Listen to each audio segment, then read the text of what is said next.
ಪವಿತ್ರ ಗೌಡ ಏನು ದೊಡ್ಡ ಶ್ರೀಮಂತೆ ಅಲ್ಲ. ಹಿರಿಯ ವಕೀಲರು ಬಿಚ್ಚಿಟ್ರು ಪವಿತ್ರ ಗೌಡ ಬಿಗ್ ಸೀಕ್ರೆಟ್. ಪವಿತ್ರ ಗೌಡ ತಪ್ಪೇ ಮಾಡಿಲ್ಲ ಅನ್ಕೊಂಡಿದ್ದೆ ಒಂದು, ಆಗಿದ್ದೆ ಇನ್ನೊಂದು. ಕನ್ನಡಿಯಲ್ಲಿಯೂ ಕಣ್ಣಿಗೆ ಬೀಳದ ಭೂಮಿಕೆಯೂ ಇದೆ. ರೇಣುಕಾಸ್ವಾಮಿ ಕೊಲೆ ಪ್ರಕರಣದಲ್ಲಿ ನಟಿ ಪವಿತ್ರ ಗೌಡ ಅವರು ಇದೀಗ ಒಬ್ಬ ಪ್ರಮುಖ ಆರೋಪಿ. ಅವರಿಗೆ ನೀಡಲಾಗಿದ್ದಂತಹ ಜಾಮೀನನ್ನ ಸುಪ್ರೀಂ ಕೋರ್ಟ್ ಇದೀಗ ವಜಾ ಮಾಡಿದೆ. ಈಗ ಅವರ ಪರವಾಗಿ ವಾದ ಮಾಡೋದಕ್ಕೆ ಲಾಯರ್ ಬಾಲನ್ ಅವರು ಸಜ್ಜಾಗಿದ್ದಾರೆ. ತಮ್ಮ ಮುಂದಿನ ನಡೆ ಏನು ಎಂಬುದನ್ನು ಇದರಲ್ಲಿ ವಿವರಿಸಿದ್ದಾರೆ. ಈ ಕುರಿತಾಗಿ ಲಾಯರ್ ಬಾಲನ್ ಅವರು ಮಾತನಾಡಿ, ಪವಿತ್ರ ಗೌಡ ಅವರಿಗೆ ಜಾಮೀನನ್ನು ಕೊಡಿಸೋದಕ್ಕಾಗಿ ನಾವು ಪ್ರಯತ್ನವನ್ನ ಮಾಡ್ತಿದ್ದೇವೆ ಅಂತ ಹೇಳಿದ್ದಾರೆ. ಅಲ್ಲದೆ ಈ ಪ್ರಕರಣದಲ್ಲಿ ಪವಿತ್ರ ಗೌಡ ಅವರ ವಿರುದ್ಧ ಯಾವುದೇ ರೀತಿಯ ಸಾಕ್ಷಿ ಇಲ್ಲ ಅಂತ ಕೂಡ ಲಾಯರ್ ಬಾಲನ್ ಅವರು ಹೇಳಿದ್ದಾರೆ. ನಾನು ಚಾರ್ಜ್ ಶೀಟ್ ಅನ್ನು ಓದಿದ್ದೇನೆ. ಕಣ್ಣಾರೆ ಕಂಡಂತಹ ಸಾಕ್ಷಿಗಳು ಯಾರೂ ಸಹ ಇಲ್ಲ. ಇರೋದು ಟೆಕ್ನಿಕಲ್ ಎವಿಡೆನ್ಸ್. ಅವುಗಳಲ್ಲಿ ಪವಿತ್ರ ಗೌಡ ನಂಬರಲ್ಲಿ ಇಲ್ಲ.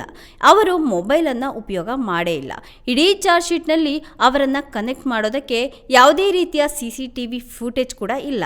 ಪಬ್ಲಿಕ್ ಒತ್ತಡದಿಂದ ಚಾರ್ಜ್ ಶೀಟನ್ನು ಹಾಕಿದ್ದಾರೆ. ಜಾಮೀನು ವಜಾ ಆಗಿದ್ದಕ್ಕೆ ಬೇರೆ ರೀತಿಯ ಕಾರಣಗಳೇ ಇವೆ ಅಂತ ಬಾಲನ್ ಅವರು ಹೇಳಿದ್ದಾರೆ. ಪವಿತ್ರ ಗೌಡ ಅವರಿಗೆ ಸುಪ್ರೀಂ ಕೋರ್ಟ್ನಲ್ಲಿ ಪ್ರತ್ಯೇಕವಾದಂತಹ ಲಾಯರನ್ನು ಇಟ್ಟಿದ್ದಿದ್ರೆ ಚೆನ್ನಾಗಿರ್ತಿತ್ತು. ಆದೇಶ ನೀಡೋ ದಿನ ಸಮಯಾವಕಾಶವನ್ನು ಕೇಳಿದರೆ ಕೊಡ್ತಾ ಇದ್ರು ಅನ್ಸುತ್ತೆ. ಅದು ಸಾಧ್ಯವಾಗಿಲ್ಲ. ಸುಪ್ರೀಂ ಕೋರ್ಟ್ ತೀರ್ಪು ಅಂತಿಮವಾದಂಥದ್ದು. ಈಗ ಟ್ರಯಲ್ ಕೂಡ ನಡೀಬೇಕು. ತುಂಬ ಆರೋಪಿಗಳು ಇದ್ದಾರೆ. ಯಾರಿಗೆ ಯಾವ ಲಾಯರ್ ಅನ್ನೋದು ಸಹ ಗೊತ್ತಿಲ್ಲ. 233 ಸಾಕ್ಷಿಗಳು ಇದ್ದಾರೆ.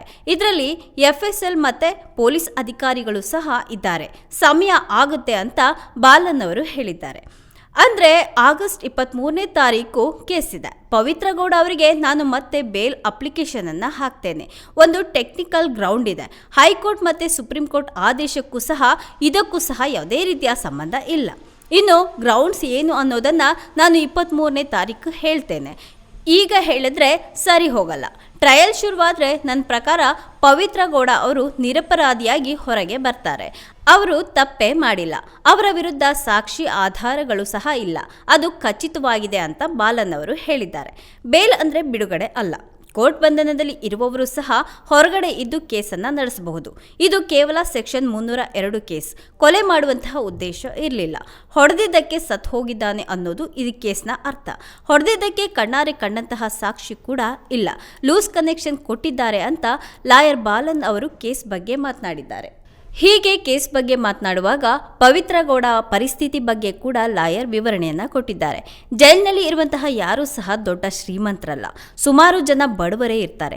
ಪವಿತ್ರ ಗೌಡ ಕೂಡ ದೊಡ್ಡ ಶ್ರೀಮಂತೆಯೇನೂ ಅಲ್ಲ. ಸಿನಿಮಾದಲ್ಲಿ ನಟಿಸಿ 10 ವರ್ಷಗಳೇ ಕಳೆದು ಹೋಗಿದೆ. ಅವರವರ ಕಷ್ಟಗಳು ಅವರವರಿಗೆ ಗೊತ್ತಿರುತ್ತೆ. ಅವ್ರಿಗೂ ಸಹ ಒಬ್ಳು ಮಗಳಿದ್ದಾಳೆ, ತಂದೆ ತಾಯಿ ಇದ್ದಾರೆ ಕೂಡ. ಸಂಪಾದನೆಯೂ ಸಹ ಇಲ್ಲ ಅಂತ ಲಾಯರ್ ಹೇಳಿದ್ದಾರೆ.